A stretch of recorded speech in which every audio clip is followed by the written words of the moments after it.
ሀይ የተከበራችሁ የማንነት ዩቲዩብ ቻናል ተከታታዮች እንደምናችሁ። ዛሬ ሌላ መጽሐፍ ይዤላችሁ ቀርቤያለሁ። The Power of Nice ይላል። የተጻፈው በሊንዳ ኤንድ ሮቢን የተጻፈ መጽሐፍ ነው። እንግዲህ ሙሉ ስማቸውን እዚህ ላይ ማየት ትችላላችሁ። ይህን መጽሐፍ ተወዱታላችሁ ብዬ ተስፋ አደርጋለሁ። መልካም ቆይታ።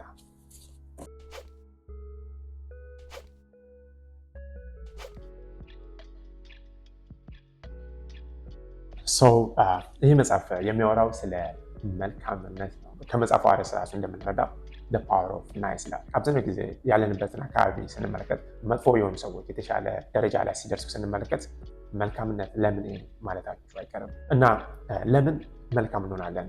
መልካምነትስ ምን ጥቅም ይሰጠናል የምትሉ ከሆነ ይህ መጽሐፍ እንግዲህ ለእናንተ ነው። አንደኛ መልካም የምንሆንበት ምክንያት የሰው ልጅን አናውቀውም። ምናልባት ዛሬ መንገድ ላይ አግኝታችሁ የረዳችሁት የተባበራችሁት መልካም የሆናችሁለት ሰው ዘመዳችሁ ሊሆን ይችላል፣ ወይም ደግሞ ያለቃችሁ ቤተሰብ ሊሆን ይችላል። አታውቁትም። በተጨማሪ ደግሞ አንድ ሰው ዛሬ ከእናንተ በታች ሆኖ ሲሰራ ያለ ሰው ነገ የእናንተ አለቃ ሊሆን ይችላል። ሁልጊዜም አንድ ሰው ከታቻችሁ ስለሆነ ወይም ደግሞ ስለማታውቁት ብቻ መልካምነታችሁን መቀነስ የለባቸውም። ለምታውቋቸው ለማታውቋቸውም ሰዎች መልካም ሆኑ።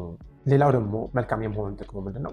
መልካም ካልሆናችሁ ለሌሎች ሰዎች በመጀመሪያ ደረጃ መልካም አለመሆን እናንተን ነው፣ ውስጣችሁን ነው የሚመርዘው። ሌሎች ሰዎችን መመረዝ ከመጀመሩ በፊት ማለት ነው። ውስጣችሁ መመረዙ ደግሞ ብዙ ችግሮችን ያመጣባቸዋል። መልካም መሆን ጤና እንዲኖራችሁ፣ ከሰዎች ጋር ጥሩ ግንኙነት እንዲኖራችሁ፣ እንዲሁም በራሳችሁ መተማመን እንዲጨምር ያደርጋል። ስለዛ መልካም መሆን ጠቃሚ ነው ይሉናል የዚህ መጽሐፍ። ሰው እንዴት መልካም እንሆን፣ መልካምነትን እንዴት መግለጽ አለብን ብላችሁ ጠይቁ ይችላላችሁ። ብዙ ጊዜ መልካምነት ውድ አድርገን የምናስብ ብዙ ሰዎች እንኖራለን። ግን መልካምነት ያን ያህል ውድ ነገር አይደለም። በትንሹ ለሰዎች መልካም መሆን እንችላለን። አንደኛው ለምሳሌ መልካምነትን የምታሳዩበት መንገድ ፈገግ ማለት ነው። ከሰዎች ጋር በምታደርጉት ግንኙነት ታገኟቸው፣ ስትቀበሏቸው፣ ሲመጡ እናንተ ጋር በመሳሰሉት በተለያዩ አጋጣሚዎች ፈገግ ብላችሁ መቀበል አንዱ የመልካምነት መገለጫ ነው። ሌላው ደግሞ ምናልባት ሲሄዱ እንግዲህ መልካም ጊዜ እንዲሆንላቸው መመኘት። ይህንን ስላችሁ እንግዲህ ፈገግታ በተሞላበት መንገድ ማለት ነው። መልካም ጊዜ እንዲሆንላቸው መመኘት አንዱ የመልካምነት መገለጫ ነው። ሁለተኛው ማዳመጥ ነው። ማዳመጥን የመሰለ ልዩ ተሰጥኦ የለም።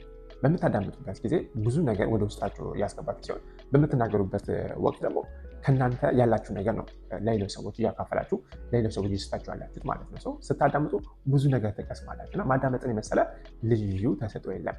በምታዳምጡበት ጊዜ ደግሞ የምታዳምጡት ሰው እናንተ እያዳመጣችሁት እንደሆነ ሲረዳ ጥሩ ስሜት እንዲሰማው ያደርጋል።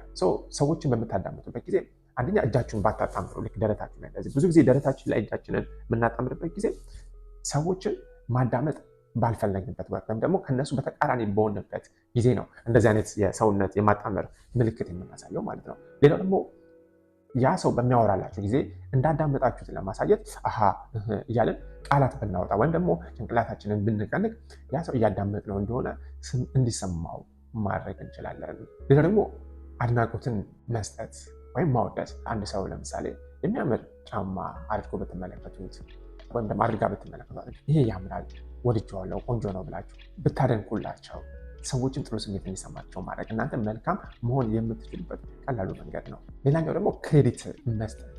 ለሌላው ሰው አብሯችሁ እየሰራ ያለውን ሰው ትንሽዬም ቢሆን የሰራው ነገር ሙሉ ለሙሉ እኔ ሰርቼዋለሁ ብላችሁ ከማቅረብ ይልቅ ለሰራው ትንሽዬ ነገር ቢሆን ክሬዲት መስጠት። አዎ እሱ ይህንን ሰርቷል፣ አግዞኛል፣ በጣም አመሰግናለሁ ማለት ያ እናንተ መልካምነታችሁን የምታሳዩበት፣ ሌላውም ሰው ደግሞ የሰራው ስራ ጥሩ እንደሆነ እንዲሰማው የምታደርጉበት መንገድ ነው። ሌላኛው ደግሞ ስጦታ መስጠት። ስጦታ መስጠት ስላችሁ ትንሽዬም ቢሆን ማለት ነው። አበባ ሊሆን ይችላል፣ ቻኮሌት ሊሆን ይችላል። መልካምነታችሁን የሚታሳዩበት መንገድ ነው። እስፔሻሊ ደግሞ ትልቅ ድርጅት ወይም ደግሞ መካከለኛ ትንሽዬም ድርጅት ራሱ ካላችሁ ደንበኞች እናንተ ጋር በሚመጡበት ሰዓት፣ እቃ በሚገዙበት ሰዓት እንደዚህ አይነት ትንሽ ስጦታ የምትሰጧቸው፣ ሻይ ቡና የምትሏቸው እናንተ ለደንበኞቻችሁ መልካምነትን የምታሳዩበት መንገድ ነው። ያ ደግሞ የበለጠ ከደንበኞቻችሁ ጋር ያለው ግንኙነት ጠንካራ ያደርገዋል፣ ወዳጅነት ያደርገዋል እና መልካም ስጦታ በመስጠት መልካምነታችሁን ማሳየት ትችላላችሁ። ሌላኛው ደግሞ ፖስቸራችሁን ማስተካከል። ለምሳሌ በመንገድ ላይ ስትሄዱ አንድ ሰው ሁዲ አድርጎ እጁን በኪሱ ከቶ ሁዲ ውስጥ በሚያልፍበት ጊዜ እና ሌላኛው እጁን አውጥቶ ፊቱ ሙሉ ለሙሉ እያያችሁት የሚያልፍ ሰው ለእናንተ የትኛው ሰው ነው ጥሩ ስሜት ወይም ደግሞ ስጋት የማይፈጥርባችሁ? ለምንድን ነው እጁን በኪሱ ከቶ የሚያልፈው ሰው ስጋት የሚፈጥርባችሁ? ምክንያት በእጁ ምን እንደያዘ ማወቅ ስለማትችሉ ማለት ነው።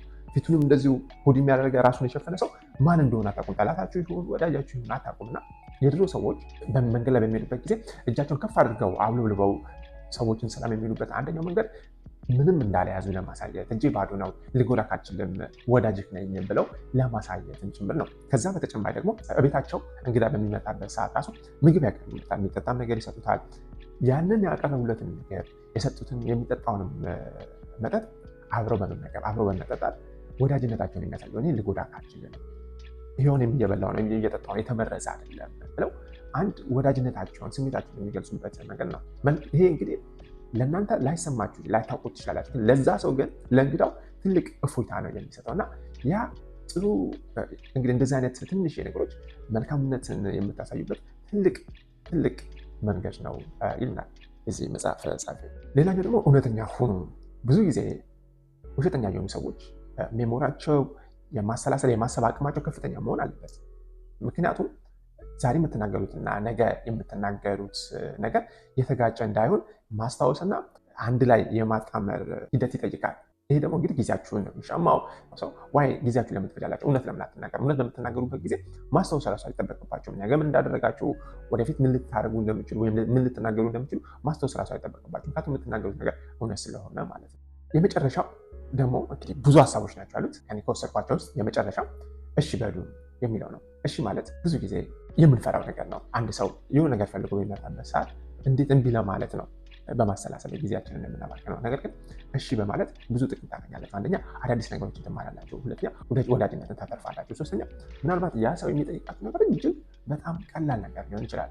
ኢቭን እናንተ ያንን ነገር ማድረግ ራሱ ካልቻላችሁ ለሌላ ሰው የምታውቁት ሰው ካለ ወደምታውቁት ሰው ልትመሩትም ትችላላችሁ። በተቻላችሁ አቅም እምቢ ሳይሆን እሺ በሉ ይሉናል የዚህ መጽሐፍ ጸሐፊዎች። ይህን ይመስላል የማዝነት ዩቲዩብ ቻናል ተከታታዮች የዛሬው የፓወር ኦፍ ናይስ መጽሐፍ ዝግጅት እንደወደዳችሁ ተስፋ አድርጋለሁ። በሚቀጥለው ሌሎች መጽሐፎችን አንብቤ አቀርብላችኋለሁ። መልካም ጊዜ